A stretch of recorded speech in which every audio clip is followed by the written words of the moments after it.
اللہ کی ذات محسن ہے، خالق و مالک ہے، مربی ہے۔ تو جیسے کہ اللہ کی ذات محسن ہے اور اللہ ہی کی حمد و ثنا ہوگی، اللہ کے ساتھ کسی کو شریک اور پارٹنر بنانے کی اجازت نہیں ہے۔ دنیا کے اندر اور بھی بہت سے محسنین ہیں۔ استاد جو شاگردوں کو پڑھاتا ہے وہ بھی ان کا محسن ہے، اور سب سے کامیاب استاد، بہترین استاد وہ محمد رسول اللہ صلی اللہ علیہ وسلم ہے کہ انما انا لکم بمنزلۃ الوالد، میں تمہارے ابا کی طرح ہوں۔ دوسری روایت میں انما انا لکم مثل الوالد اعلمکم کل شیء، میں ہر چیز کی تربیت تمہیں دیتا ہوں، اخلاق کی تعلیم کی۔ اعلمکم کل شیء حتی القرأۃ، یہاں تک کہ قضائے حاجت میں بیٹھنے کا طریقہ بھی۔ سبحان اللہ۔ آپ کہیں گے اس کی کیا ضرورت ہے؟ جی اس کی بہت ضرورت ہے۔ کھڑے ہو کر کے اونٹ پیشاب کرتا ہے، کھڑے ہو کر کے گائے پیشاب کرتی ہے، کھڑے ہو کر کے گدھا پیشاب کرتا ہے۔ یہ طریقہ انسانوں کا نہیں ہے۔ اگر اس کو بھی کوئی کمی سمجھتا ہے تو اس کی اپنی کمزوری ہے۔ وَعَلِّمُكُمْ كُلَّ شَيْءٍ، میں ہر چیز کی تربیت آپ کو دیتا ہوں، حتی القرأۃ، یہاں تک کہ قضاء حاجت میں جانے کا طریقہ بھی میں بتاتا ہوں۔ اور اذا آتیتم الغائط فلا تستقبلوا القبلۃ ولا تستدبروها، جب قضاء حاجت کے لیے جاؤ تو اپنا رخ قبلے کی طرف نہ کرو، پاش پاش ہو جاؤ گے۔ ولا تستدبروها، اور اپنا پشت بھی قبلے کی طرف پیشاب اور قضاء حاجت کی حالت میں پشت بھی قبلے کی طرف نہ کرو، بیت اللہ کی طرف۔ یہ وہ آداب ہے کہ جو آداب آپ سکھا رہے ہیں۔ آپ بھی محسن امت ہے، اور آپ نے محسنین میں سے والدین کو بھی شمار کیا ہے کہ آپ کے والدین وہ آپ کی محسنین ہے۔ اللہ کی ذات قابل اطاعت ہے، اس کی نوعیت الگ ہے۔ محمد رسول اللہ قابل اطاعت ہے، اس کی نوعیت، اس کی کیفیت الگ ہے۔ والدین قابل اطاعت ہے، اس کی کیفیت الگ ہے۔ قرآن و سنت میں حق تعالی شانہ کا ایک طریقہ ہے، وہ یہ کہ جب کسی چیز کی بھی اہمیت کو ظاہر کرنا ہوتا ہے تو اللہ تعالیٰ اس کو اپنے ساتھ جوڑ دیتا ہے یا اپنی طرف اس کی نسبت کر لیتا ہے۔ میرا گھر بھی اللہ ہی کا ہے، یہ آسمان بھی اللہ کے ہے، یہ زمین اللہ کے ہے، یہ پہاڑ بھی اللہ کے، یہ سب کے سب اللہ کے، میں بھی اللہ کا ہوں، آپ بھی اللہ کے، جنات فرشتے سب کے سب۔ لیکن کعبۃ اللہ اور بیت اللہ کی جب عظمت کو ظاہر کرنا ہے کہ اس کی کتنی اہمیت ہے، اس اہمیت کے لیے میرے گھر کی نسبت اللہ نے اپنی طرف خصوصیت کے ساتھ نہیں کی ہے۔ اللہ تعالیٰ بیت اللہ کی خصوصیت کو ظاہر کرنے کے لیے کہہ رہا کہ بیت اللہ، کعبۃ اللہ۔ بیت اللہ کا معنی ہوتا ہے کہ اللہ کا گھر، یہ صرف اس کی اہمیت کو ظاہر کرنے کے لیے۔ استاد جی کے کئی شاگرد ہوتے ہیں، لیکن ایک اس کا خاص شاگرد ہوتا ہے اطاعت اور فرمانبرداری کرنے والا، تو استاد کہتا ہے کہ یہ میرا بندہ ہے، یہ میرا بندہ ہے۔ تو دوسرے کہاں ہیں؟ وہ دوسرے بھی تو آپ کے شاگرد ہیں، لیکن ان میں سے کسی کو خصوصیت کے ساتھ نوازنا ہوتا ہے تو استاد پھر یہ کہ کہتا ہے کہ یہ بندہ میرا ہے۔ اسی طرح اللہ پاک نے یہ کہ بیت اللہ کی عظمت اپنی طرف ظاہر کی، اس کی اہمیت کو بتلانے کے لیے بیت اللہ کلام اللہ، رسول اللہ، قرآن کلام اللہ، اور رسول اللہ، رسول کی عظمت کو ظاہر کرنے کے لیے رسول اللہ، کلام اللہ، بیت اللہ۔ اسی طریقے پر اللہ تعالیٰ بعض چیزوں کی اہمیت کو اور ان کی قیمت کو جب ظاہر کرنا چاہتا ہے تو اپنے ساتھ ان کو جوڑ دیتا ہے۔ قرآن پاک میں 3 چیزیں ہیں جن کو اللہ نے جڑوے ایک ساتھ ذکر کر دیا، اقیموا الصلاۃ وآتوا الزکوٰۃ۔ علماء ان کو کہتے جڑوے، نماز اور زکوٰۃ۔ ہماری اصطلاح میں، مولویوں کی اصطلاح میں، جیسے 2 جڑوے بچے پیدا ہوتے ہیں نا ماں کے پیٹ سے، تو صلاۃ اور زکوٰۃ دونوں کو جڑواں کہا جاتا ہے۔ اب ان کو جوڑ کر کے اس لیے ظاہر کیا ہے کہ اگر آدمی نماز پڑھتا ہے تو زکوٰۃ نہیں دیتا تو اس کی کوئی اہمیت نہیں ہے، زکوٰۃ دیتا ہے نماز نہیں پڑھتا، یہ دونوں جڑوے ہیں، دونوں کا ایک ہی حکم ہے۔ اور اگر آپ ناراض نہ ہو تو پیران پیر کا نام تو آپ نے سنا ہوگا، عبد القادر جیلانی کا۔ اگر کوئی آدمی نماز نہیں پڑھتا وہ مسلمان بھی نہیں ہے۔ امام احمد بن حنبل کا نام آپ نے سنا ہوگا، ان کے ہاں اگر کوئی نماز نہیں پڑھتا اس کی کوتاہی ہے، کمزوری ہے، نماز کو صحیح سمجھتا ہے، نماز کو فرض سمجھتا ہے، لیکن عملی طور پر وہ پڑھتا نہیں ہے۔ تو امام احمد کے ہاں اور عبد القادر جیلانی کا نام اس لیے میں لیتا ہوں کہ ہمارے بعض ساتھی جو ہے نا وہ زیادہ اپنے آپ کو عبد القادر جیلانی کا عاشق ظاہر کرتے ہیں، تو اس بات کو سن لو کہ عبد القادر جیلانی کے ہاں اگر کوئی آدمی نماز نہیں پڑھتا، وہ چاہے پیر صاحب کا بیٹا ہے یا تبلیغی کا یا شیخ الحدیث کا بیٹا ہے، وہ پکا کافر ہے۔ اور مزے کی بات یہ ہے جو بچے اس کے پیدا ہو رہے وہ بچے حرامی ہے، ولد الزنا۔ واہ! اس لیے عبد القادر جیلانی سے رشتہ ہمیں توڑنا پڑے گا۔ اگر عبد القادر جیلانی کو مان رہے ہو تو عبد القادر جیلانی کا یہی مسئلہ ہے کہ نماز نہیں پڑھتا تو بے ایمان ہے، کافر ہے۔ اور بچے جو اس کے پیدا ہو رہے وہ بچے اوریجنل نہیں ہے، ان کو حرامی کہا جائے گا۔ اور اگر یہ آدمی بے نماز مرے گا تو اس کو مسلمانوں کی قبرستان میں دفن نہیں کریں گے، یہ صدر کے پاس یہاں عیسائیوں کی قبرستان ہے وہیں دفن کر دو، وہ مسلمانوں کی کسی قبرستان میں اس کو دفن نہ کیا جائے۔ اور اگر نماز پڑھتا ہے زکوٰۃ نہیں دیتا تو ابو بکر رضی اللہ تعالیٰ عنہ فرماتے ہیں اس کی داڑھی جتنی بھی بڑی ہو وہ نماز پڑھتا ہے لیکن زکوٰۃ نہیں دیتا، خدا کی قسم میں ابو بکر تلوار سے ان سے لڑوں گا۔ یہ بخاری کے اندر بھی موجود ہے، ترمذی میں حدیث کی کتابیں میں موجود ہے. جو لوگ نماز پڑھتے ہیں زکوٰۃ نہیں دیتے، میں اللہ کی قسم میں ان سے لڑوں گا، قتال کروں گا، ان کو چھوڑوں گا نہیں. ایک آدمی زکوٰۃ نہیں دے رہا، دوسرا یہ کہ میں کہتا زکوٰۃ دیتا ہوں لیکن اسلامی بیت المال میں نہیں دیتا. وہاں بات یہ تھی کہ ہم اسلامی بیت المال میں اسلامی حکومت کو نہیں دیں گے. ابو بکر کہتے ہیں ان سے بھی لڑوں گا. نماز پڑھتے ہیں لیکن اذان کے لیے نہیں چھوڑتے، کہتے لاؤڈ اسپیکر سے اذان، اونچی اذان نہ دی جائے، ہماری بیویوں کی نیند خراب ہو جاتی ہے. تو شرعی مسئلہ یہی ہے کہ یہ توبہ کریں، اذان کو چھوڑیں، ورنہ ان کی گردنیں اڑا دو. واہ، مسئلہ شرعی یہی ہے، شرعی مسئلہ یہی ہے. یہ سرکاری مولوی کی بات میں آپ کو نہیں بتا رہا ہوں، میں مسئلہ شرعی آپ کو بیان کر رہا ہوں. شرعی مسئلہ اسی طریقہ پر کہ اذان دے دیں لیکن آہستہ دے دیں، اونچی آواز سے اذان نہ دیں کہ ہماری امریکیوں کی نیند خراب ہو جاتی ہے. جیسے کہ میں 30 سال جامعہ فاروقیہ میں رہا تو یہ ایئرپورٹ پہلے اس طرف تھا، تھوڑا سا ادھر لے گئے ایئرپورٹ کو، تو اذان پر ایئرپورٹ کے قرب و جوار کی مسجدوں پر پابندی لگی کہ زور سے لاؤڈ اسپیکر سے آپ آواز نہ دیں کہ یہ ایئرپورٹ کے قریب امریکی جو سو رہے ہیں ان کی نیند خراب ہو رہی. ظاہر ہے کہ یہ ملک ہے امریکہ کا، تو ان کو کسی طرح تکلیف دینے کی اجازت نہیں، اذان سے ان کو تکلیف ہوتی. یہ دو چیزیں جڑوے ہیں 32 مقامات میں قرآن پاک میں، اقیم الصلاۃ و آتوا الزکاۃ، اقیم الصلاۃ و آتوا الزکاۃ، دونوں کو جوڑے میں. نماز پڑھتا ہے زکوٰۃ نہیں دیتا بیکار ہے، زکوٰۃ دیتا ہے نماز نہیں پڑھتا بیکار ہے. نماز اور زکوٰۃ دونوں کی اہمیت کو ظاہر کرنے کے لیے ان کو جوڑا گیا ہے قرآن میں. اور اطیعوا اللہ و اطیعوا الرسول، اطیعوا اللہ والرسول، اللہ نے اپنی اطاعت کے ساتھ محمد رسول اللہ کی اطاعت کو جوڑا ہے. اگر ایک آدمی کہتے ہیں کہ میں اللہ کو مانتا ہوں، عیسائی تو اللہ کو مانتے ہیں، یہودی بھی اللہ کو کسی حد تک مانتے ہیں، لیکن محمد رسول اللہ کو نہیں مانتے، بیکار ہے. محمد کو کوئی مانتا ہے، خدا کو نہیں مانتا، وہ بھی تو جہنمی ہے. اس لیے فرمایا کہ جڑوے ہیں. نماز اور روزے دونوں آپس میں جڑے ہوئے ہیں، اور رسول اور اللہ آپس میں جڑے ہوئے ہیں. اللہ کو کوئی مانتا یہودی نصرانی، رسول کو آخری رسول کو نہیں مانتا، سیدھا جہنم. رسول کو مانتا ہے، اللہ کو کوئی نہیں مانتا، وہ بھی سیدھا جہنم ہے. اور پٹھان اور بلوچ اس کو سن لے. تیسری چیز، انشکر لی ولی والدیک، میرا شکریہ بھی ادا کرو اور اپنے والدین کا شکریہ بھی ادا کرو. سبحان اللہ، دونوں کو آپس میں جوڑا گیا. انشکر لی ولی والدیک، میرا شکر بھی ادا کرو اور والدین کا شکر بھی ادا کرو. اور پھر عجیب بات، وقضى ربک الا تعبدوا الا ایاہ، تیرے رب کا اٹل فیصلہ ہے، اللہ نے پکا فیصلہ کیا ہے. اللہ تعبدوا، کسی کی بھی عبادت کی اجازت آپ کو نہیں ہوگی، الا ایاہ، مگر اللہ کی ذات. اللہ کی ذات کی عبادت کریں گے، اللہ کے ساتھ شریک نہیں بنائیں گے. اور واحسنوا بالوالدین احسانا، جوڑ کر کے کہا کہ والدین کے ساتھ حسن سلوک کرو، والدین کے ساتھ حسن سلوک کرو. چشمے سے جب پانی آتا ہے اور آپ ادھر سے مٹکے کو بھرتے ہیں، مشکیزہ کو بھرتے ہیں، یہ یہاں سے آپ پانی نہیں لے رہے ہیں، یہ پانی یہاں کا نہیں ہے، اس چشمے کا شکر ادا کرو، اس چشمے سے یہ پانی آ رہا ہے. پھل جب آپ کھا رہے ہیں تو یہ پھل کا شکریہ ادا نہ کرو، پھل کا شکریہ ادا کر رہے ہیں لیکن اس درخت کا شکریہ ادا کرو جس نے یہ پھل آپ کو دیے. بچے آتے کہاں سے؟ والدین ہی سے تو آتے ہیں. آخر یہ بچہ ہے، یہ بچی ہے، یہ نوجوان مرد ہے یا نوجوان خاتون ہے، یہ آیا کہاں سے؟ یہ ان والدین سے آگے ہے. اس لیے انبیاء کا طریقہ اگر آپ قرآن میں دیکھیں گے کہ باپ کافر ہے، مشرک ہے، لیکن نبی بڑے پیار محبت سے اس کو پکارتا ہے.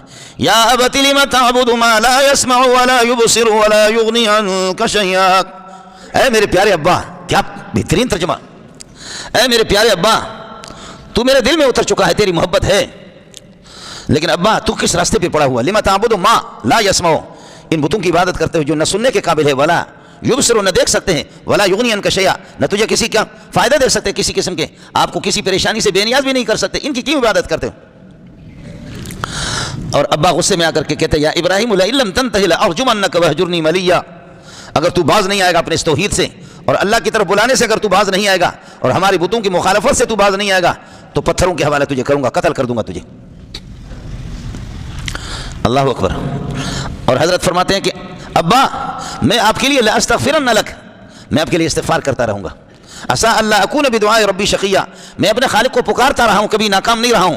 امید ہے کہ اللہ تعالیٰ آپ کو ایمان کی دولت نصیب فرمائیں گے. چنانچہ بخاری جلد اول کے اندر ایک حدیث ہے، ابراہیم علیہ السلام کے والد آخر تک وہ مسلمان نہیں ہوا.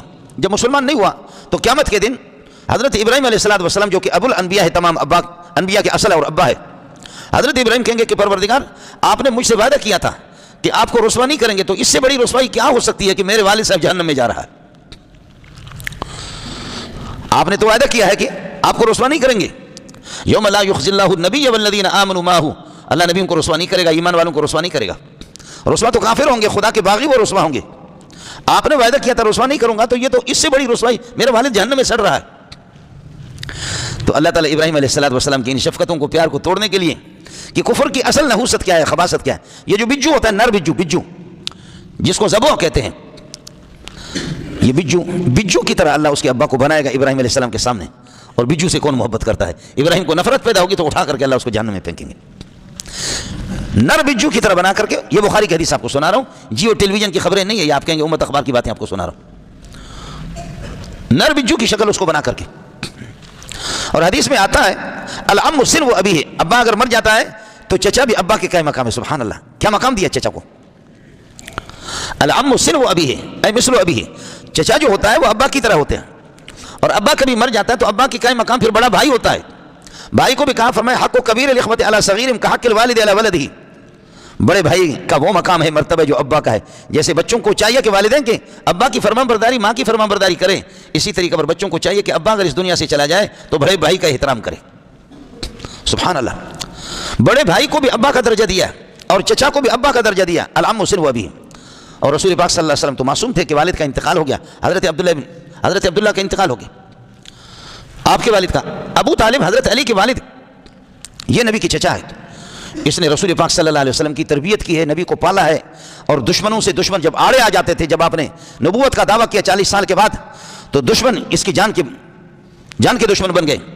مشرکین مکہ قریش نے کہا کہ بنو ہاشم اور بنو عبد المطلب یا محمد کو ہمارے حوالہ کرو. ابو طالب سے کہا کہ تم سردار ہو، ہمارے سر کے تاج ہو، لیکن محمد کو ہمارے حوالہ کرو. اور اگر محمد کو ہمارے حوالے نہیں کرتے ہو تو تمہارے ساتھ خرید و فروخت بھی نہیں، تم مارکیٹ میں نہیں آ سکتے، تم بازاروں میں نہیں آ سکتے، تمہارے ساتھ خرید و فروخت بھی نہیں، معاملات بھی نہیں، تمہارے جنازوں میں، تمہارے غمی میں، تمہارے ساتھ نہ کسی کی نکاح کرائیں گے، نہ تم میں سے کوئی بیٹی لیں گے، نہ آپ کو دیں گے، ہمارا کوئی نوجوان آپ کا داماد نہیں بنے گا. بائی کاٹ نامہ بائی کاٹ ہو گیا. کعبۃ اللہ سے محمد رسول اللہ کو روکا کہ بیت اللہ میں، کعبۃ اللہ میں محمد داخل نہیں ہو سکتا. ابو جہل آ رہا ہے اور عتبہ شیبہ سب آ رہے ہیں، لیکن محمد نہیں آئے گا. ابو طالب پر پابندی لگی. ابو طالب خود کافر ہے، نبی کے چچا ہے، کہا کہ کچھ پابندی لگا دو. ٹھیک ہے، انہوں نے لکھ دیا. منصور ابن اکرمہ جس نے تحریر لکھا کہ جب تک کہ محمد کو ہمارے حوالے نہیں کریں گے، محمد کو جب تک ہم قتل نہیں کریں گے، اس وقت تک بنو ہاشم اور بنو عبد المطلب سے ان لوگوں سے ہمارے بھائی کاٹے. جس نے یہ تحریر لکھی اور تحریر لکھ کر کے کعبۃ اللہ کے ساتھ اس کو لٹکایا، یہ بائی کاٹ نامہ بائی کاٹ ہو گیا. آپ کو عجیب بات بتاؤں، جس نے محمد کے خلاف لکھا تھا کہ نبی سے بائی کاٹ کرو، اس کے خاندان سے بائی کاٹ کرو، منصور ابن اکرمہ، چند دنوں کے بعد، ایک ہفتہ نہیں گزرا، اس کے ہاتھ شل ہو گئے. خدا نے ہاتھوں کو شل کر دیا. جو محمد سے سر ٹکرائے گا یہی ہوگا. ایک ہفتہ نہیں گزرا کہ ہاتھ اس کے شل ہو گئے. واہ واہ. کعبۃ اللہ بھی رو رہا ہے. کعبۃ اللہ کے اندر تحریر لکھی ہوئی ہے کہ محمد نہیں آ سکتا مسجد حرام میں، ابو طالب نہیں آ سکتا، بنو ہاشم کی اولاد اور اسی طریقے اور بنو عبد المطلب یہ لوگ نہیں آ سکتے. بائیکاٹ نامہ لکھا گیا، جب تک محمد کو ہمارے حوالے نہیں کریں گے، محمد کو شہید نہیں کریں گے، ہم قتل نہیں کریں گے. رسول پاک صلی اللہ علیہ وسلم نے اپنے چچا سے، ابو طالب سے، حضرت علی کے والد سے کہا کہ چچا جی ان کو بتا دو، اگر میں محمد جھوٹا ہوں تو پھر ٹھیک ہے، میں خود اپنے آپ کو تمہارے حوالے کر لیتا ہوں، لیکن میری سچائی دیکھ لو. دیکھو تم نے کعبۃ اللہ پہ پابندی لگائی ہے، میں کعبۃ اللہ نہیں آ سکتا، لیکن وہ جو تحریر تم نے کعبۃ اللہ میں لٹکائی ہے، جا کر کے اس تحریر کو دیکھو. اس کو مہینے 2 مہینے نہیں گزرے، اس تحریر کو کیڑا لگ گیا، دیمک لگ گئی ہے. وہ تحریر سارا کا سارا کیڑوں نے کھایا. لیکن ہاں جہاں اللہ اللہ اللہ اللہ کا، چونکہ مشرکین بھی اللہ کو تو مانتے تھے، اگرچہ شریک کرتے تھے لیکن اللہ کو مانتے تھے، تو انہوں نے کہا کہ جہاں اللہ اللہ کا لفظ لکھا ہوا ہے وہ بچا ہوا ہے، باقی ساری تمہاری تحریر کو کیڑوں نے کھایا.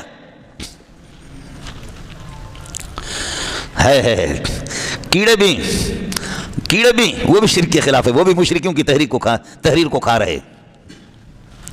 فرمایا کہ جا کر کے دیکھ لو، آپ نے مجھے تو پابندی لگا دی مجھ پر، لیکن جا کر اپنی تحریر کو دیکھ لو، تمہاری تحریر کو کیڑے کھا چکے ہیں. اگر میں سچا ہوں تو کیڑے کھا چکے ہیں، اور اگر کیڑوں نے نہیں کھایا وہ محفوظ ہے. اگر وہ محفوظ ہے تو پھر یہ کہ میں جھوٹا ہوں. حضرت ابو طالب نے مشرکین سے کہا کہ قریش سے کہا کہ ظالمو، آپ کا مطالبہ ہے کہ محمد کو میرے حوالے کرو، میں محمد کو تمہارے حوالے کرتا ہوں. تم نے کب سے نبی کو نہیں چھوڑا، محمد رسول اللہ کو، لیکن میرا بھتیجا کہتا ہے، ابو طالب کہتا ہے میرا بھتیجا محمد بن عبداللہ کہتا ہے اگر میں جھوٹا ہوں تو یہ بات جھوٹی ہوگی، اور اگر سچا ہوں تو سچ نہیں. جا کر کے دیکھو تمہارے تحریر کو، جو تحریر تم نے لکھی ہے اس کو کیڑا کھا چکا ہے. ادھر جس نے تحریر لکھی تھی منصور ابن اکرمہ، اس کے ہاتھ شل ہو گئے، اور ادھر جا کر کے تحریر کو دیکھا کہ واقعتاً تحریر کو کیڑا کھا چکا ہے، صرف اللہ اللہ کا نام باقی ہے. اور وہ لکھنے والے کے تو ہاتھ شل ہو گئے، اور محمد جو کہہ رہا کہ کیڑے اس کو کھا چکے، تو اس کو کیڑے کھا چکے ہیں، اس کے باوجود بھی ایمان نہیں لایا، اس کے باوجود بھی۔ ابو طالب نے یہ قوم کی مخالفت، قوم کی عداوت، قوم کی دشمنی، یہ سب کچھ ابو طالب نے برداشت کیا۔ تو ابو طالب تو نبی کے چچا ہے، کافر ہوتے ہوئے اپنے آرام اور راحت کو انہوں نے محمد پہ قربان کر دیا۔ اس لیے میرے نبی کو بھی ان کا، چونکہ حدیث میں آتا ہے العم سن ہوا بھی ہے، ابا چچا جو ہوتا ہے وہ ابا کی طرح ہوتا ہے، تو رسول پاک صلی اللہ علیہ وسلم خود بھی ابو طالب کا احترام کرتا تھا۔ لیکن میرے نبی کی ایک تمنا تھی جو پوری نہیں ہو گئی۔ میرے نبی صلی اللہ علیہ وسلم، پیارے پیغمبر صلی اللہ علیہ وسلم کی ایک حسرت تھی، آخری حسرت، جب ابو طالب ایسے پڑا ہوا ہے، پیارے پیغمبر صلی اللہ علیہ وسلم آ کر کے فرمانے لگے یا عم، اے میرے پیارے چچا، تو اب جا رہا ہے، یا عم کل کلمۃ احاج لک بہا عند اللہ، او چچا صرف اتنا سا کہہ دے لا الہ الا اللہ محمد رسول اللہ، اتنا کہہ دے، تو نے نمازیں نہیں پڑھی، تو نے زکوٰۃ بھی نہیں دیے، تو نے حج بھی نہیں کیے، تو نے روزے بھی نہیں رکھے، تو شریعت سے پوری شریعت ہم نے دیکھی بھی نہیں، اور تو مخالف رہا کافروں کے ساتھ، لیکن مجھ پر تو نے احسانات کیا، اب تو جا رہا ہے، تیرے نمازوں کا بھی مسئلہ نہیں ہوگا، زکوٰۃ کا بھی نہیں ہوگا، حج کا بھی نہیں ہوگا، میں محمد جو ہے نا سفارش کروں گا آپ کے لیے، اے چچا اس ٹائم پہ، آخری ٹائم پہ صرف یہ کہہ دو کہ لا الہ الا اللہ محمد رسول اللہ۔ اور ادھر دیکھ رہا ہے ابو جہل بیٹھا ہوا، ادھر امیہ بیٹھا ہوا ہے، ابو جہل اور امیہ وہ دونوں کے دونوں کہتے ہیں اترغب عن ملت آبائک، تو اپنے آباء و اجداد جو تمہارے، اے ابو طالب تمہارا آبا عبد المطلب وہ بھی کافر رہا، یہ سارا سلسلہ شجر نسب وہ سارا کا سارا کافر رہے، تو اپنے آباء و اجداد کے دین سے روگردہ نہیں کرتا، آخر میں محمد کے ہاتھ پہ بکتا ہے، مرتے وقت تو کلمہ پڑھتا ہے۔ ابو طالب حیران تھا، ادھر دیکھ رہا امیہ اور ابو جہل اس کو کہہ رہے اترغب عن ملت ابیک آبائک، اپنے آباء و اجداد کی دین سے روگردہ نہیں کرتے ہو، اب آخر میں جا کر کے مسلمان ہوتا ہو، اور ادھر پیارے محمد کی پیارے چہرے پر اور یہ ہے کہ نورانی چہرے پر نگاہ پڑتی ہے، چاہتا کلمہ پڑھوں، ادھر سے وہ لوگ ٹوکتے ہیں کہ نہ پڑھو، آخر کار انسان تو ضدی ہوتا ہے، آخر کار کہنے لگے انا علی ملت آبائی، میں اپنے آباء و اجداد کی دین پر ہوں، بس اسی طرح ہو گیا، آنکھیں بند ہوگی، چلا گیا۔ میں عرض کر رہا ہوں کہ والدین، حدیث میں یہ ہے کہ العم سن و ابی کا، چچا ابا کی طرح ہے۔ رسول پاک صلی اللہ علیہ وسلم نے چچا کا کتنا احترام کیا ہے۔ حضرت عباس 2 سال میں وہ بھی چچا تھے، 2 سال بڑے تھے، ان کے ساتھ حضرت صلی اللہ علیہ وسلم کے رحم و کرم اور ان کا کتنا احترام کیا ہے۔ والدین دونوں کے دونوں چلے گئے، اور آپ مقام ابوا کے اندر جائیں گے، بہت دور ہے مکے سے، ابوا بہت دور ہے پہاڑوں میں، جہاں رسول پاک صلی اللہ علیہ وسلم کی والدہ حضرت آمنہ، آپ کی والدہ ماجدہ حضرت آمنہ جہاں دفن ہے، اللہ رسول پاک صلی اللہ علیہ وسلم یہاں سے ان پہاڑوں میں جاتا تھا، ان پہاڑوں میں جا کر کے جہاں ابوا میں والدہ کی قبر ہے، وہاں جا کر کے اس طرح بیٹھتے، آنسو لگاتار مبارک آنکھوں سے آنسو آتے تھے، والدہ کی شفقتیں بھی ہوتی ہے، والدین کافر ہے۔ آخر میں عرض کروں کہ چچا کا اتنا احترام کیا، کہنے لگے لاستغفرن لک ما لم انہ عنک، چچا جب تک کہ مجھے منع نہیں کیا جائے گا میں آپ کے لیے استغفار کرتا رہوں گا۔ میں ذکر رہا تھا کہ آپ یہاں سے مٹکے سے پانی لے رہے ہیں، یہ پانی اس چشمے کا رحم و کرم ہے، آپ یہ پھل فروٹ کھا رہے ہیں، یہ اس درخت کے ہیں جس درخت سے، اور میں اور آپ، ہمارا درخت ہمارے والدین ہیں۔ جیسے پھل کو ثمرہ کہا جاتا ہے عربی میں، اولاد کو حدیثوں میں کہا گیا کہ یہ بھی پھل ہے، اس درخت کے لیے، اس کے لیے پھل کے لیے درخت ہی ہوتا ہے، اور میں اور آپ ہم بھی پھل ہیں، ہم پھل ہے والدین کا۔ یہ دنیا دارالمکافات ہے، اس میں بدلہ دینا ہے۔ دیکھیے 9 مہینے ماں نے پیٹ میں اٹھایا، اور 9 مہینے کے 2.5-3 سال تک تو پاخانے صاف کرتی رہی، 2.5-3 سال کے بعد تو پاخانہ صاف کرتی، 2.5-3 سال تک۔ کیا اس کے پیٹ سے زعفران نکلتا ہے؟ یہ مشک نکلتا ہے اس کی، وہی تو پاخانہ ہوتا ہے۔ لیکن ماں کی محبت اتنی ہے کہ مائیں اپنے ناک پر کپڑا نہیں رکھتی کہ بچے نے پیشاب پاخانہ کیا ہے، پیار محبت میں اس کو صاف کرتی۔ مولوی منظور آپ کے سامنے اگر یہ کہ پیشاب پاخانہ کرے تو آپ کو الٹی آئے گی، تو وہ جو مائیں جو بچوں کے پاخانہ صاف کرتی ہے، تو کیا آپ یہ بتا دیں کہ کیا یہ ماں پاکیزہ نہیں ہے؟ یہ تو پاکیزہ ہے، یہ نظافت طبع نہیں ہے، نظیف الطبع، یہ بالکل نظیف الطبع ہے، یہ صفائی کو پسند کرتی ہے۔ اس ماں کو بھی تو الٹی آتی ہے، کوئی دوسرا اور اگر پاخانہ کرے، گند کرے تو ماں کو متلی آ جائے، الٹی آ جائے، لیکن اپنے بچے کے پاخانے کو جب صاف کرتی ہے تو اس میں ناک پر یہ ہے کہ کپڑا بھی نہیں رکھتے، پورا دن جھاڑو لگا کر کے، پورا دن آٹا گوندھ کر کے، کپڑے دھو کر کے، اور گھر کے کام کاج نمٹا کر کے، یہ تو یہاں کی شرقی، باقی ہمارے یہاں کے دیہات کی عورتیں جا کر کے دور سے لکڑی بھی چنیں، اور کئی میل سے جا کر کے مشکیزہ بھر کر کے سر کے ساتھ لٹکائے، اور مشکیزہ بھر کر کے پانی بھی لائے، لکڑیاں بھی جمع کرے، کپڑے بھی دھوئے، اور بکریاں بھی چرائے، بکریوں کے بچوں کی بھی نگہداشت کرے۔ یہ ماں کو اس طریقے پر بھی دیکھا۔ مجھے یاد ہے کہ میری والدہ 8-9 کلومیٹر کے فاصلے پر جا کر کے جہاں پر بارانی زمینیں ہوتی تھیں وہ بارانی زمین سے وہاں سے گھاس جمع کیا بکریوں کے بچوں کے لیے, اور اس گھاس کو یہ کہ باندھ کر کے بڑی چادر میں اپنے سر کے ساتھ باندھ کر کے اس کو لٹکا, درمیان میں آ کر کے لکڑیاں جمع کر کے ایک گھٹڑی سی باندھ کر کے اس کو بھی سر پہ رکھا. یہ گھاس کا وزن الگ, اور اللہ کا بھلا کریے کہ یہ لکڑیوں کی گھٹڑی باندھ کر کے اس کو الگ سر پہ رکھا, اور چلتے چلتے میں اس طریقے پر ایک پرندے کی طرح چھوٹا سا ہو کر کے ان کے ساتھ چلتا. جہاں پر میں تھک جاتا 8-9 کلومیٹر سے بھی زیادہ, تو وہ ماں اٹھا کر کے یہاں چھاتی سے لگا کر کے گھر پہ پہنچا دیتے تھے. آپ کی شہر کی باتیں میں نہیں کر رہا ہوں, ہم تو دیہاتی لوگ ہیں. اس لیے مولوی بن کر کے بھی خدا کا مجرم ہے ہم کہ ہم نے والدین کی خدمت نہیں کی. والد صاحب تو چلے گئے لیکن والدہ کی اس طرح دیکھیں. اور والد صاحب کی وفات کے بعد پھر یہ ہے کہ 55 سال 50 سال میری والدہ زندہ رہی, اور بس ان بچوں کو کس طریقے پر پال کر کے, یہ میری ماں نہیں ہے, سب کی ماں اسی طریقے پر.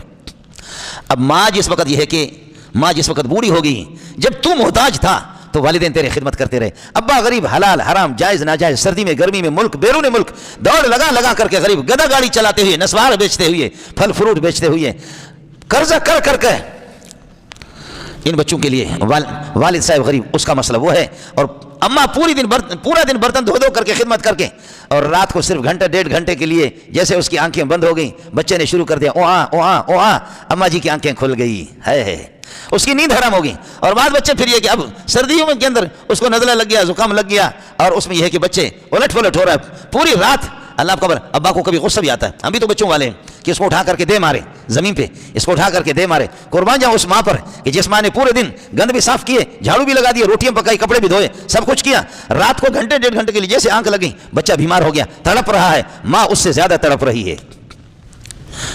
اس کے بعد ہم سے بڑا ظالم کون ہوگا؟ پھر جانوروں کو بھی دیکھ لو, چڑیا ہے یا کوئی اور پرندی, چڑی ہے, اس کے بچوں کو ایک صحابی نے پکڑ کر کے کپڑے کے اندر ان کو لپیٹ کر کے لایا, لپیٹ کر کے ان کو لایا, اور وہ چڑی ان کے اوپر گھوم رہی ہے. یہ بندہ کہتے ہٹ, اور یہ حدیث سنا رہا ہوں آپ کو, کپڑے کے اندر ان کے چڑی کے بچوں کو اٹھا کر کے لا رہا ہے, اور وہ چڑی ان کے اوپر, اللہ اکبر, وہ ان کے اوپر اس طریقے پر آ رہی ہے. اور جب ان کو بند کر کے کپڑے کے اندر لپیٹ کر کے ان کو جب رکھا ہے, تو وہ چڑی دائیں بائیں سے اس طریقے پر گھوم رہی ہے. چڑی تھی یا میں ویسے کہہ رہا ہوں, بہرحال اس میں پرندے کا تذکرہ آتا ہے حدیث میں, اور وہ پرندہ وہ اس طریقے پر گھوم رہی ہے, وہ ان کی ماں اس طریقے پر گھوم رہی ہے. پیارے پیغمبر تمہاری شفقتوں پہ قربان جاؤں, آپ تو چونکہ رحمت للعالمین ہے. فرمایا کہ یہ دیکھو کتنے مہربان ہے یہ چڑی یا یہ پرندہ اپنے بچوں پر, کہ بچوں کو اپنی جان کی بھی اس کو فکر نہیں ہے, پھر بھی آپ کے دائیں بائیں. فرمایا کہ کس نے اس چڑی کو پریشان کر دیا؟ ارے بابا, یہ کہ اپنی چادر کھول کر کے آزاد کر دو, ان کو آزاد کر دی. میں ایک جگہ پر مکے سے مدینہ ہم لوگ جا رہے تھے, درمیان کے اندر ایک جگہ آگے زبی بورڈ لگا ہوا تھا سعودی میں, زبی کا معنی ہرن اور ہرنی. تو وہ بلوچ صاحب تھا جس کی گاڑی تھی جو ہمیں مدینہ لے جا رہا تھا. میں نے کہا کہ یہ کیا ہے, یہ زبی یہ ہرن. کہنے لگے آپ کو معلوم نہیں ہے کہ وہ جو ہرنی کو کسی نے, شکاری نے شکار کیا ہرنی کو, اور ہرنی یہ ہے کہ اس کے بچے جنگل کے اندر رہ گئے, شکار کر کے اس کو کسی طرح جال مال میں پکڑ کر کے پھر اس کے گلے میں رسی باندھ کر کے کسی درخت کے پاس باندھا, اور خود شکاری سو گیا, اور وہ ہرنی رو رہی ہے کہ میرے بچوں کا کیا ہوگا. کیا والدہ کی شفقتیں دیکھو, جانوروں کے اندر بھی اسی طرح. اس لیے انسانوں میں باپ مرتا ہے تو اس کو قرآن و سنت یتیم کہتے ہیں. جانوروں کے اندر اگر بکری مر جاتی ہے تو وہ یتیم, بکرے کے مرنے سے وہ بچے یتیم نہیں ہوتے. جانوروں میں, گائے میں, بکریوں میں, دمبوں میں, دمبی مر جائے تو بچہ اس کا وہ یتیم کہا جائے گا اس کو. گائے مر جائے تو بچہ یتیم ہے, بیل کے مرنے سے نہیں ہوگا. اونٹنی مر جائے تو بچہ یتیم ہے. انسانوں میں ابا مر جائے تو پھر وہ یتیم. میں طلبا کو کہتا ہوں کہ جی آپ نے یتیمی کے دن نہیں دیکھے کہ ہم لوگ ایسے ٹھوکر کھا کر کے جا کر کے دیکھتے تھے. لوگ یہ ہمارے بلوچ لوگ, بیروئی لوگ ایسے اللہ کو بھلا کر روٹی پھینکتے تھے, وہ کتا اٹھا کر کے کھاتا تھا, اور ہماری آہیں نکلتی تھی کہ ہے کتے تو روٹی کھا رہے ہیں اور ہم یتیم ہو کر کے ہمیں روٹی بھی نہیں مل. لیکن پٹھان کہتے ہیں داسات بہم تیر شے, یہ گھڑیاں بھی گزر جاتی ہے. اور اب ہم یہ دعا کرتے کہ اللہ اتنا بڑا پیٹ دے دو کہ اور ڈالیں. مرید اتنے کھلا رہے ہیں کہ بس ہم کہتے ہیں کہ 50 پیٹ ہو تب بھی مرید کھلائیں گے اور بھی کھلائیں گے. والدہ کی شفقتیں آپ دیکھیں, آپ نے فرمایا کہ یہ پرندہ اپنے بچوں پر اتنا شفیق اور مہربان نہیں ہے جتنا اللہ اپنے بندوں پر مہربان ہے. اور ماں کی شفقتیں اب جانوروں کے اندر بھی اس طرح ہے, پرندوں میں بھی اس طریقہ پر ہے. اس لیے صحابی آ کر کے ابن مسعود کی روایت ہے, بخاری شریف کی حدیث ہے کہ جاء رجل الی النبی صلی اللہ علیہ وسلم فقال یا رسول اللہ انی اريد الجہاد, حضرت میں جہاد کا ارادہ رکھتا ہوں, میں جہاد کرنا چاہ رہا ہوں. فرمایا کیا آپ کے والدین زندہ ہیں؟ کہا کہ جی ہاں. آپ کے والدین زندہ ہیں؟ کہا جی ہاں. قال ففیہما فجاہد, انہیں میں جہاد کرو, ان کی خدمت کرو, والدین کی خدمت کرو. میرے نبی نے دیکھا کہ کسی نے پوچھا کہ سب سے بہترین عمل کون سا ہے، تو نبی دیکھتا کہ یہ بے نماز ہے، فرماتے نماز سب سے بہتر ہے۔ کسی کو دیکھتا کہ یہ صوفی صاحب یہ جہاد سے جی چرانے والا ہے، جہاد کی حیثیت اس کی نگاہوں میں نہیں ہے، وہ پوچھتا ہے کہ حضرت سب سے بہترین عمل، تو میرا نبی فرماتے جہاد میں جاؤ۔ جیسے کہ ہندوستان کے علماء کی بڑی تعداد نے جہاد کا سرے سے ہیرا پھیری کر کر کے، آپ کے پاکستان کے بھی بڑے بڑے مولوی، بڑے بڑے مصنفین، میں نام نہیں لیتا، نام لوں گا تو آپ کو بھی، آپ تو چونکہ بڑے عاشق ہیں، نام لوں گا تو آپ کو بھی تکلیف ہوگی، انہوں نے ایسی تحریفیں کی سمجھے کہ جہاد کے وہ منکر۔ کسی کو میرے نبی نے محسوس کیا کہ یہ جہاد سے جی چراتا ہے، یہ جہاد کے لیے آمادہ نہیں ہے، تیار نہیں ہے، فرمایا جہاد سب سے بہترین عمل ہے۔ اور کسی کو دیکھا کہ یہ بندہ نہایت کمزور ہو تو کوتاہی کر رہا، والدین کی خدمت نہیں کر رہا، فرمایا والدین کی خدمت سب سے بہتر۔ کسی کو دیکھا کہ ماں کی خدمت میں کوتاہی سے، کمزوری سے کام لے رہا، سستی کر رہا، فرمایا کہ من ابر یا رسول اللہ، میں کس کے ساتھ حسن سلوک کروں، فرمایا امہ کا، قال ثم من، پھر کس کے ساتھ حسن سلوک کروں، فرمایا امہ کا، قال ثم من، پھر کس کے ساتھ حسن سلوک کروں، فرمایا امہ کا، 3 مرتبہ۔ میرے اخلاق کا، میری نرمیوں کا، میرے حسن سلوک کا کون حقدار ہے، فرمایا کہ تیری ماں، پھر فرمایا اس کے بعد، فرمایا تیری ماں، پھر فرمایا اس کے بعد، فرمایا تیری ماں، فرمایا اس کے بعد، فرمایا تمہارا ابا ہے۔ اس لیے مسلمانوں جو میرے بھائی یہاں موجود ہیں، میں تو نالائق، ہم والدین کی خدمت، والد صاحب تو پہلے چلے گئے، والدین کی خدمت بھی نہ کر سکے، لیکن جن لوگوں نے والدین کی خدمت نہیں کی، والدین کو ناراض کیا، ان کے لیے علماء نے لکھا کہ حالات بہت خراب، اس کی زندگی جہنم والی زندگی بن جائے گی، لیکن 3 صورتوں میں وہ بچ سکتا ہے۔ ایک صورت یہ ہے کہ 3 شرطوں میں، ایک یہ ہے کہ توبہ کرے اور نیکی اور تقوی کو اختیار کرے، دوسرا اس کے والدین کے، جیسے کہ ماں کی جو سہیلیاں ہوتی ہیں ان کی بھی خدمت کرے، ان کو بھی راضی رکھے، ابا کے جن سے دوستی تھی، ابا کے دوستوں کو راضی کریں، اور پھر ہر نماز کے بعد 5 مرتبہ یا 3 مرتبہ اپنے والدین کی دعا ضرور کرے کہ اللہ ان کی مغفرت فرما دے۔ یہ نہ لائے کس طرح خدا کو منہ دکھائے گا، والدین جب زندہ تھے، بعض کتابوں میں، حدیث کی کتابوں میں، یہ حدیث کی کوئی سند نہیں ہے اور کمزور ہے، لیکن بعض یہ حدیث نقل کرتے ہیں کہ علقمہ کوئی شخص تھا مدینہ میں، اور جب بیمار ہو گیا، سکرات کے وقت لوگ کہہ رہے کلمہ پڑھو، تو کلمہ اس کے منہ سے نکلتا نہیں ہے، کلمہ پڑھو، کلمہ نہیں پڑھ سکتا، کلمہ پڑھو۔ لوگوں نے جا کر کے بتا دیا رسول پاک صلی اللہ علیہ وسلم کو کہ اس طرح یہ ہے کہ ایک بندہ وہ مر رہا ہے لیکن کلمہ اس کی زبان سے نہیں آتا، چونکہ حدیث میں آتا ہے من کان آخر کلامہ لا الہ الا اللہ دخل الجنہ، آخر میں جاتے ہوئے اس دنیا سے کلمہ پڑھے آدمی۔ اس لیے میرے بھائی آپ سے بھی میری گزارش ہوگی، مولوی منظور کے لیے، نالائق کے لیے دعا کریں کہ اس دنیا سے جاتے وقت خدا اس ملا کو بھی کلمہ نصیب کرے۔ میں آپ کے لیے دعا کروں گا، آپ ورنہ ہم لوگ بلوچ لوگ اور پٹھان لوگ کلمے کی ضرورت نہیں ہوتی، جس وقت مرنے کا ٹائم ہوتا ہے کوئی یاسین ماسین پڑھتا ہے اور وہ اس طریقے ایسے لگا ہوا تھا، وہ اپنی پراپرٹی کا سوچتا ہے کہ میں نے اربوں خربوں جمع کیا، اس کا کیا ہوگا، میرے بچوں کا کیا ہوگا، میری کوٹھی کا کیا ہوگا۔ اس سے بڑا بدبخت کائنات کے اندر میرے نبی فرماتے من کان آخر کلامہ لا الہ الا اللہ دخل الجنہ۔ اور میں نے عرض کیا میں تو چونکہ یاسین پڑھنے کے لیے جاتا ہوں، میں بھی بڑا ملا ہوں، میں تو یہ ہے کہ 30-40 سال سے لوگوں کی جنازہ پڑھا رہا ہوں، پتہ نہیں میرا جنازہ کون پڑھائے گا، لیکن یہ کہ ہم جنازہ پڑھاتے بڑے بڑے سیٹوں کو، سرمایہ داروں کو دیکھا، کلمہ اس کے پاس آہستہ سے قریب وہ کلمے تو کوئی فکر ہی نہیں ہے، کلمہ کیا ہے، اس نے پوری زندگی پراپرٹی میں جمع کیا۔ خدا کی قسم اس طرح لگی ہوئی۔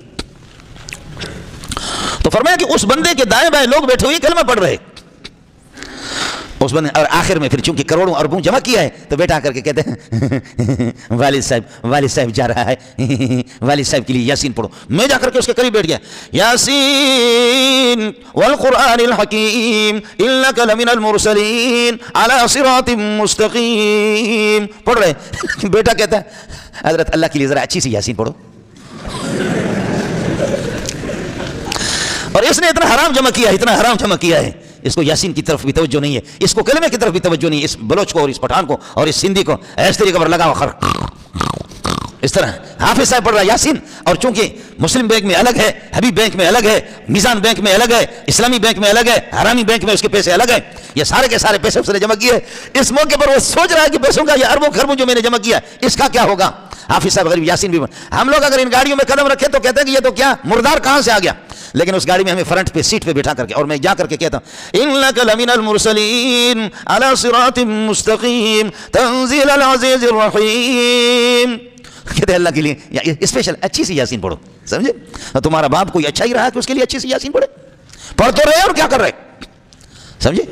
اور یہ کہ جس وقت مر جاتے ہیں نا تو وہ جن کپڑوں کے اندر انہوں نے پیشہ پاخانہ کیا ہوا ہے ابا نے، اب بیٹے کو، یہ ایسا نالائق قسم کا بیٹا ہے، 3 دن برف خانے میں ابا کے جنازے کو، میت کو 3 دن برف خانے میں رکھا، 4 دن رکھا، 5 دن بیٹا برطانیہ سے آ گیا، برطانیہ سے ٹائی لگائی ہوئی، ننگا سر ہے، پتلون پہنا ہوا ہے، اور اللہ آپ کا بھلا کرے بوٹ شوٹ ہے، اب برف خانے سے اس کو نکالا گیا، مولوی صاحب کو بلایا گیا کہ اس کی یہ جنازہ پڑھو، اور جنازہ پڑھانے کے لیے یہ کہ ارے بیٹا تیری اجازت ہے اس کی نماز جنازہ پڑھو، بابا تو آ جا، کہتے میرا وضو نہیں ہے۔